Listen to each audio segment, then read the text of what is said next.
Human health and disease के series यानी कि पार्ट 2 में मैं आज फिर बैक्टीरियल डिजीज़ के बारे में बात करूँगा। पिछले वीडियो में मैंने बैक्टीरियल डिजीज़ टाइफाइड के बारे में बात किया था और बोला था कि टाइफाइड स्मॉल इंटेस्टाइन में पाया जाता है और साथ ही साथ यह स्मॉल इंटेस्टाइन में छोटे छोटे छिद्र कर देते हैं और ब्लड वेसल्स के सहारे ब्लड में चले जाते हैं, जिसके सहारे बहुत सारे केसेस में हो सकता है कि मौत भी हो जाती है। आज हम बात करेंगे उसी से मिलता जुलता डिजीज़, ये भी एक बैक्टीरियल डिजीज़ है, कोलेरा। कोलेरा एक ऐसा डिजीज है जो विब्रियो कोलेरल नामक बैक्टीरिया से फैलता है, जो कॉमासेप्ट का बैक्टीरिया होता है। ये डिजीज भी कॉन्टैमिनेटेड फूड और वाटर के सहारे मानव के शरीर में फेकल रूट के सहारे पहुंचता है। नतीजा क्या होता है? यह हमारे डाइजेस्टिव ट्रैक्ट को डिस्टर्ब करता है और जिसके फलस्वरूप डायरिया और डिसेंट्री शुरू हो जाता है, यानी कि वाटरी फेसेस डिस्चार्ज हमारे बॉडी से होने लगते हैं, जिस कारण से हमारे शरीर में डिहाइड्रेशन का नौबत हो जाता है और कोलेरा के कारण इंसान की डेथ हो जाती है। दूसरा बैक्टीरियल डिजीज़ जो काफ़ी प्रचलित है, जो न्यूमोनिया के नाम से जाना जाता है। वैसे तो बैक्टीरियल डिजीज़ बहुत सारे होते हैं, लेकिन उतना सारा का मैं वीडियो में बात नहीं करूँगा। कुछ बैक्टीरियल डिजीज़ जो कॉमन है, जिसके बारे में आम बोलचाल की भाषा में हमारे समाज के लोग जानते हैं, उन्हीं बीमारियों के बारे में हम थोड़ा बहुत बताएंगे। न्यूमोनिया जो होता है, यह एक ड्रॉपलेट इन्फेक्शन है, यानी कि जैसे कि कोई भी न्यूमोनिया से पीड़ित पेशेंट या व्यक्ति जब वह बोलता है, छींकता है, तो उसके नज़ल कैविटी से या मुंह से वाटर के ड्रॉपलेट्स निकलते हैं और उस ड्रॉपलेट्स के संपर्क में अगर कोई भी हेल्दी व्यक्ति आता है तो उसके बॉडी में भी न्यूमोनिया फैल जाता है। इसीलिए जब आप देखते होंगे कि अपने परिवार में भी जब किसी को सर्दी खांसी होती है और वह छींकता है, तो घर के लोग कहते हैं कि मुंह पे रुमाल रखकर छींका करो। कारण क्या है कि छींकने से, स्नीजिंग से ड्रॉपलेट्स निकलते हैं और न्यूमोनिया स्ट्रेप्टोकोकस न्यूमोने नामक बैक्टीरिया से फैलता है। यानी कि न्यूमोनिया फैलाने वाले वैसे तो दो बैक्टीरिया हैं जो न्यूमोनिया फैलाते हैं। एक को हेमोफाइलस इन्फ्लुएंजा कहते हैं और दूसरे को स्ट्रेप्टोकोकस न्यूमोने कहते हैं। ये दोनों बैक्टीरिया के कारण ही न्यूमोनिया फैलता है। यह हमारे शरीर के रेस्पिरेटरी ट्रैक्ट को इन्फेक्ट करता है। हमारे शरीर में दो प्रकार के रेस्पिरेटरी ट्रैक्ट होते हैं। एक होता है upper respiratory tract. Upper respiratory tract जैसे nasal, nostril, nasal cavity, throat, इसको हम अपर रेस्पिरेटरी ट्रैक्ट कहते हैं, और लोअर रेस्पिरेटरी ट्रैक्ट में हमारा हो गया लंग्स। लंग्स के जो पैसेज हैं जिससे एयर हमारे ब्लड तक जाता है, उस पैसेज को यह इन्फेक्टेड करता है, और लास्टली यह एल्वियोलाई में फ्लूइड भर देता है। अब स्वाभाविक है कि एल्वियोलाई एक ऐसा ऑर्गन है जिसके सहारे जहाँ पर हमारे बॉडी का ब्लड के द्वारा गैसियस एक्सचेंज होता है। तो स्वाभाविक है जब एल्वियोलाई में गैस की जगह पे कोई फ्लूइड भर जाएगा तो स्वाभाविक है कि बॉडी में ऑक्सीजन की मात्रा कम हो जाएगी, और जैसे ही ऑक्सीजन की मात्रा हमारे शरीर में कम होगी तो ब्लड में भी ऑक्सीजन की मात्रा कम हो जाएगी। अब ऑक्सीजन की मात्रा जैसे ही कम हुआ तो जहाँ पे नैरो ब्लड वेसल्स हैं, पतले पतले ब्लड वेसल्स हैं, वहाँ पे ऑक्सीजन सही तरीके से नहीं पहुँच पाएगा। जैसे लिप्स हो गया, फिंगर नेल्स हो गया। नतीजा क्या होगा कि वहाँ पर जो हमारे लिप्स हैं और जो फिंगर नेल्स हैं वो ग्रे कलर का और ग्रे से ब्लूइश कलर का होने शुरू हो जाते हैं। इसे ही हम न्यूमोनिया कहते हैं। ये फैलता है जैसे कोई भी पीड़ित व्यक्ति हाथ पे छींक लिया और उस हाथ से वह अपने कपड़े को टच किया या पेन को टच किया या कंप्यूटर के माउस को, कीबोर्ड को टच किया, और कोई भी हेल्दी व्यक्ति फिर उसी को जाकर टच करता है और वही टच हाथ से अपने नज़ल को टच करता है, तो वह न्यूमोनिया का बैक्टीरिया यानी कि स्ट्रेप्टोकोकस न्यूमोनी हेल्दी व्यक्ति के शरीर में प्रवेश कर जाता है और हेल्दी व्यक्ति भी न्यूमोनिया पीड़ित हो जाता है। इसलिए इसके बचाव के लिए हमको उस व्यक्ति से दूर रहना पड़ेगा जिस व्यक्ति को न्यूमोनिया हुआ है। अब एक दूसरे बैक्टीरियल डिजीज के बारे में हम बात करेंगे जिसको हम लोग ब्यूबोनिक प्लेग कहते हैं। ब्यूबोनिक प्लेग, इसको ब्लैक डेथ के नाम से जानते हैं। ये एक क्यूरेबल डिजीज है, ये क्योर होता है, ऐसा नहीं है कि ये क्यूरेबल नहीं है। ये डिजीज येर्सिना पेस्टिस नामक बैक्टीरिया से फैलता है, और इसके जो कैरियर होते हैं, इसके जो वेक्टर हैं, वो होता है जेनोसिला। ये जो बैक्टीरिया होता है, ये क्या होता है ना कि हमारे घर में एक कॉमन एनिमल है जो लगभग सभी घरों में पाया जाते हैं, वो है माउस। यह माउस के बॉडी पर चिपका रहता है और कभी कभी यह माउस के बॉडी से निकलकर ह्यूमन बॉडी पे आ जाता है और उससे ही प्लेग फैलता है।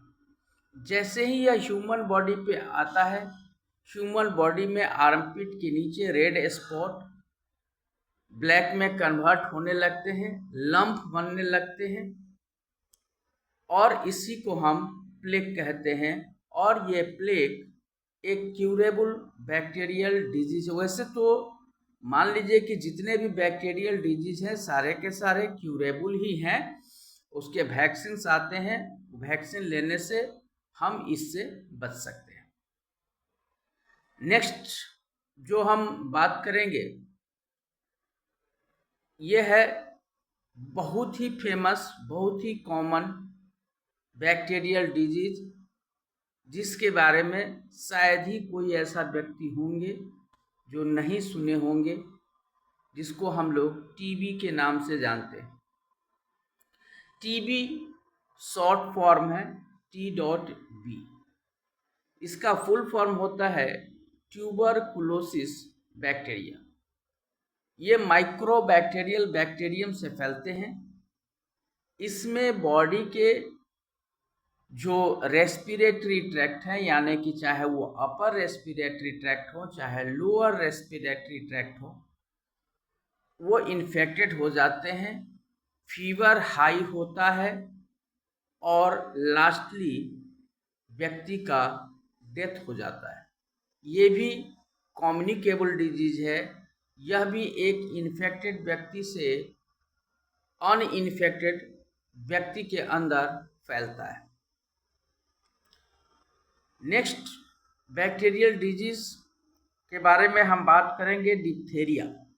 ये बच्चों में कॉमन है। डिप्थेरिया जो है ये बच्चों के लिए बहुत ही सामान्य बीमारियों में आता है। इस बीमारी को गलघोटू बीमारी भी कहते हैं, यानी कि इसमें गला जो होता है ना वो चौक हो जाता है, गला जाम हो जाता है, और ये फैलता है कैरिन बैक्टीरियम डिप्थेरियल के सहारे। क्या बोले? कैरिन बैक्टीरियम डिप्थेरियल के सहारे यह बीमारी बच्चों में फैलती है। ये बच्चों के थ्रोट को जाम कर देता है, गला ही बंद हो गया। स्वाभाविक है, जब गला ही बंद हो जाएगा तो बाकी कुछ भी होना बहुत मुश्किल है। इसीलिए ये बीमारी बच्चों में ना हो, इसीलिए जब बच्चा जन्म लेता है उसी समय इसका जो वैक्सीन आता है बच्चों में इंजेक्ट कर दिया जाता है, और उस वैक्सीन का नाम है डीपीटी। डीपीटी यानी कि डीपीटी में, जैसा कि हम जानते हैं, डीपीटी यानी कि यह 3 बीमारियों के लिए ये वैक्सीन दिया जाता है। D for diphtheria, P for pertussis and T for tetanus. ये 3 बीमारियों के लिए हम एक साथ बच्चों में डीपीटी का टीका लगवाते हैं, यानी कि वैक्सीन देते हैं, जिसके सहारे बच्चों को हम डिप्थेरिया नामक रोग से बचा सकते हैं। अब एक बीमारी है जो भी बैक्टीरियल बीमारी है, जिसको हम कहते हैं टेटनस। दरअसल टेटनस क्लोस्ट्रीडियम टेटानी नामक बैक्टीरिया से फैलता है। क्लोस्ट्रीडियम टेटानी ये बैक्टीरिया मेनली वैसे जगह पे पाया जाता है जहाँ पे ऑक्सीजन की मात्रा कम होती है, यानी कि यह बैक्टीरिया पाया जाता है सॉइल में, एनिमल फेसेस में, डस्ट में, और जैसे ही यह मानव के शरीर में प्रवेश करता है यह एक्टिव हो जाता है, वायरस के जैसे। जैसे वायरस क्या है? नॉन लिविंग थिंग्स है। जैसे ही वह किसी होस्ट की बॉडी में अंदर जाता है वो लिविंग हो जाता है। उसी तरह से ये क्लोस्ट्रीडियम टेटानी जैसे ही ह्यूमन बॉडी में प्रवेश करता है वैसे ही यह अपना रिप्रोडक्शन बॉडी के अंदर स्टार्ट कर देता है, और यह न्यूरोटॉक्सिन नामक जहर शरीर में फैलाना शुरू कर देता है। न्यूरोटॉक्सिन, न्यूरो के नाम से ही हमको पता है कि न्यूरो जैसे ही लगा हुआ है तो स्वाभाविक है न्यूरो से यह न्यूरॉन पे जाएगा, यानी कि हमारे नर्वस सिस्टम पे अटैक करेगा। यह कैसे काम करता है? मान लिया कि किसी व्यक्ति को स्किन ब्रेक हो गया। स्किन ब्रेक होने का मतलब है स्किन का फट जाना, चाहे वो किसी घाव, किसी वुंड्स के कारण हो या चाहे किसी कट के कारण हो। और जैसे ही उस एरिया में डस्ट, सॉइल या एनिमल फेसेस ब्लड के संपर्क में आता है, यह बैक्टीरिया बॉडी के अंदर पहुंच जाता है। और जैसे ही यह बॉडी के अंदर जाता है यह अपना स्पोर फॉर्मेशन के द्वारा रिप्रोडक्शन स्टार्ट कर देता है और यह शरीर में न्यूरोटॉक्सिन, जिसको हम टेट्नोस्पाज्मिन भी कहते हैं, न्यूरोटॉक्सिन को हम टेट्नोस्पाज्मिन भी कहते हैं, ये एक टॉक्सिन है जो हमारे शरीर में फैलने लगता है और हमारे शरीर के नर्वस सिस्टम यानी न्यूरॉन्स को डिस्टर्ब करता है। खासकर वैसे नर्व्स को यह डिस्टर्ब करता है, पूरे नर्व्स को नहीं करता है, यह वैसे नर्व्स को डिस्टर्ब करने लगता है जो नर्व्स मसल्स को कॉन्ट्रैक्शन एंड रिलैक्सेशन करने का आदेश देता है। यानी कि ब्रेन के द्वारा जो भी सिग्नल्स हमारे बॉडी के मसल्स को मिलते हैं कि अब कब एक्टिव होंगे, कब एक्टिव नहीं होंगे, उसे यह डिस्टर्ब करना शुरू कर देता है। नतीजा ये होता है कि मसल्स में स्पाज्म बनने शुरू हो जाते हैं और ये खासकर होता है जॉ में, इसीलिए इसको लैक ऑफ जॉ भी कहते हैं। किसी को देखेंगे जैसे ही ये होगा उसका मुंह टेढ़ा हो जाता है, यानी कि लोअर जॉ टेढ़ा हो जाता है, यानी कि लोअर जॉ के मसल्स को यह ज़्यादा अफेक्टेड करता है। इसलिए इस बीमारी से बचने के लिए भी बच्चों को शुरुआती दौर में ही, जन्म के समय में ही टेटनस का इंजेक्शन लगा दिया जाता है। कारण क्या है, जब बच्चा जन्म लेता है तो बच्चे के जन्म के साथ हम सभी जानते हैं कि बच्चा अपनी माँ के प्लासेंटा से अम्बिलिकल कॉर्ड के सहारे जुड़ा होता है, जिससे बच्चों को न्यूट्रिशन मिलता है। और जब बच्चा का बर्थ होता है तो अम्बिलिकल कॉर्ड काट दिया जाता है। तो अगर केयरफुली अम्बिलिकल कॉर्ड को नहीं काटा गया और किसी इंस्ट्रूमेंट में वैसा बैक्टीरिया या जर्म्स लगा हुआ है जिसमें टेटनस के बैक्टीरिया हों और उस इंस्ट्रूमेंट से, उन सीजर से अगर अम्बिलिकल कॉर्ड को काटा गया तो बच्चे जन्म के साथ ही टेटनस का शिकार हो जाते हैं। इसीलिए जब डॉक्टर अम्बिलिकल कॉर्ड को काटते हैं तो अपने इंस्ट्रूमेंट को स्टरलाइज करके बैक्टीरिया फ्री करके यूज करते हैं। आज के वीडियो में इतना ही।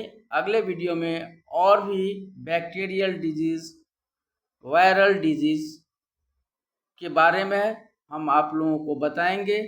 तब तक आप इस तरह का इन्फॉर्मेशन निरंतर पाने के लिए चैनल को सब्सक्राइब करें, लाइक करें और हमारे साथ बने रहें इस तरह की जानकारी के लिए।